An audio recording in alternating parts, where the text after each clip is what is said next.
Agora a gente falando um pouquinho sobre reações de combustão, né? Primeiro que eu falei para vocês, a combustão só pode acontecer se a gente tiver um comburente, que no caso que a gente vai ver mais comum, né? Vai ser o gás oxigênio, O2. A gente vai precisar de um combustível, tá? E aí, gasolina, álcool, qualquer outra coisa que a gente queira queimar. E uma.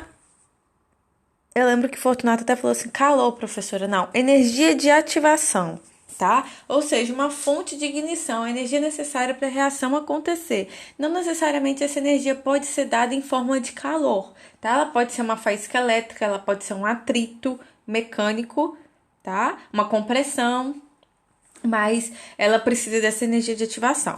E isso se configura o triângulo do fogo para haver essa reação de combustão. E aí, quando há reação de combustão, ela pode ser de dois tipos: a combustão completa e a combustão incompleta, sendo que todos os tipos há produção de água, sempre, tá? E aí é bom a gente lembrar o quê? Que na combustão completa, a gente queima alguma coisa, então a gente tem que adicionar oxigênio.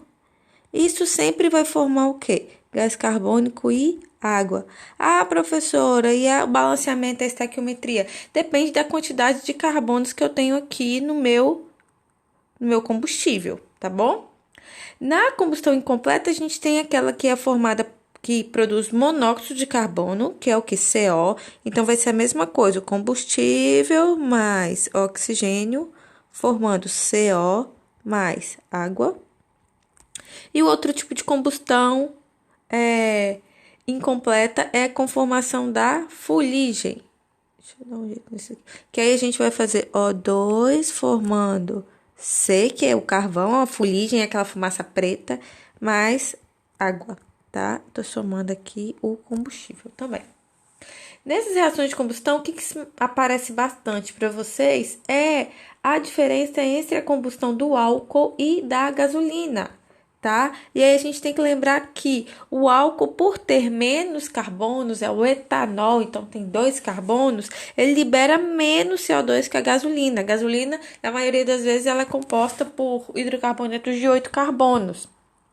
Então, aí a gente vai ter uma liberação menor de CO2 no ambiente, por isso que é mais ecologicamente correto você queimar, fazer uso do álcool do que da gasolina, ok? Depois dessas reações de combustão, a gente vai falar sobre o que a gente queima, que são os combustíveis. E aí os mais cobrados são o álcool e a gasolina, e esse dilema entre eles dois, né? Quais são os benefícios do álcool? Ele produz menos CO2 na queima, só que, porém, tem menor eficiência do motor, ou seja, ele libera menos energia na sua combustão.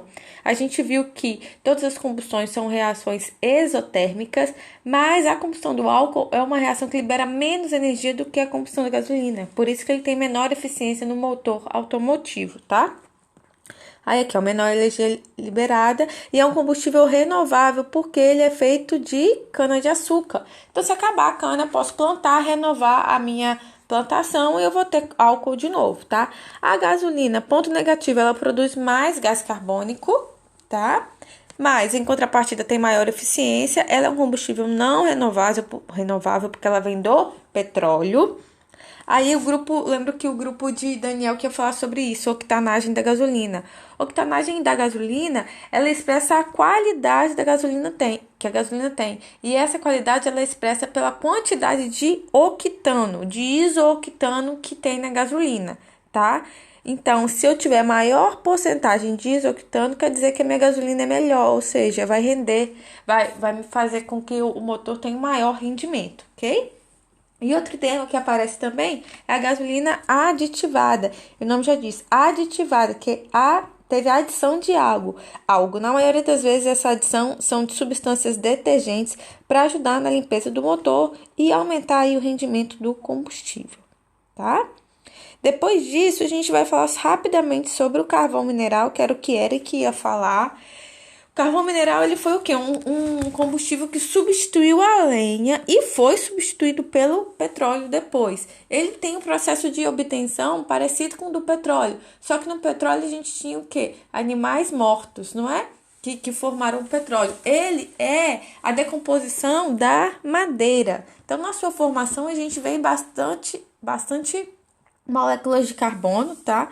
Ele foi substituído pelo petróleo porque a sua extração era muito perigosa. Ele é um minério encontrado, tinha que fazer minas para extrair ele. Só que dentro dessas minas a gente tinha um aglomerado de gases poluentes e explosivos. Então, quando você ia extrair esse carvão mineral por meio daquelas machadinhas, acabava saltando o quê? As faíscas e acabava tendo explosões. Então, era um sistema de mineração muito instável, né, e perigoso. E além disso, ele também, nessa composição aí essa decomposição da madeira, sobravam alguns agentes cancerígenos, que são derivados de hidrocarbonetos policíclicos aromáticos. Professor, o que é isso? São moléculas tipo a molécula do naftaleno, só que são moléculas poliaromáticas, ou seja, a gente tem vários anéis aromáticos. E essas moléculas, elas são conhecidas, né, como agentes cancerígenos, ok?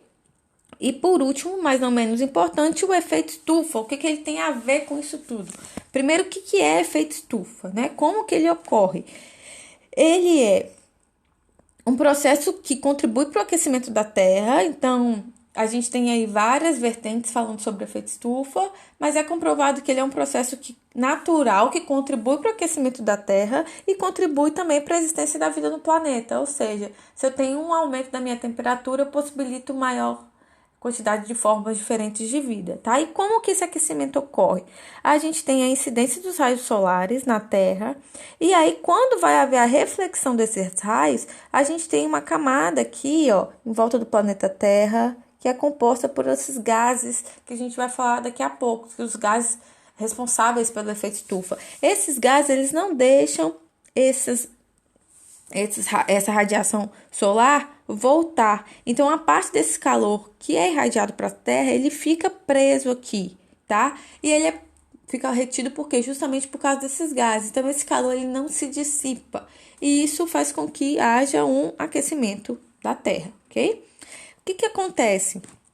Esses gases que são responsáveis por esse efeito estufa são, na maioria das vezes, né, os mais famosos: gás carbônico ou dióxido de carbono, que é o nosso CO2, o metano, que é o CH4, e o monóxido de nitrogênio, que é o NO, tá? E aí, qual é o dilema do efeito estufa? Quando a gente tem a queima dos combustíveis fósseis, ou até mesmo do carbono, a gente tem um aumento na emissão dos gases, que contribuem para o efeito estufa. Então, a gente está contribuindo para o aquecimento do planeta. E essa contribuição, há estudos, né, que dizem que ela é um ciclo, então iria acontecer mesmo que a gente não estivesse contribuindo, e há outras não, que falam que a gente intensifica uma coisa que já é natural. E essa intensificação pode trazer vários danos, né, como mutações, mudanças na flora, na fauna, derretimento das calotas polares, migração de peixes. Aí a gente tem extinção também de espécies vegetais, várias outras coisas, ok? Então é isso do tema de petróleo. Um beijo e até daqui a pouco.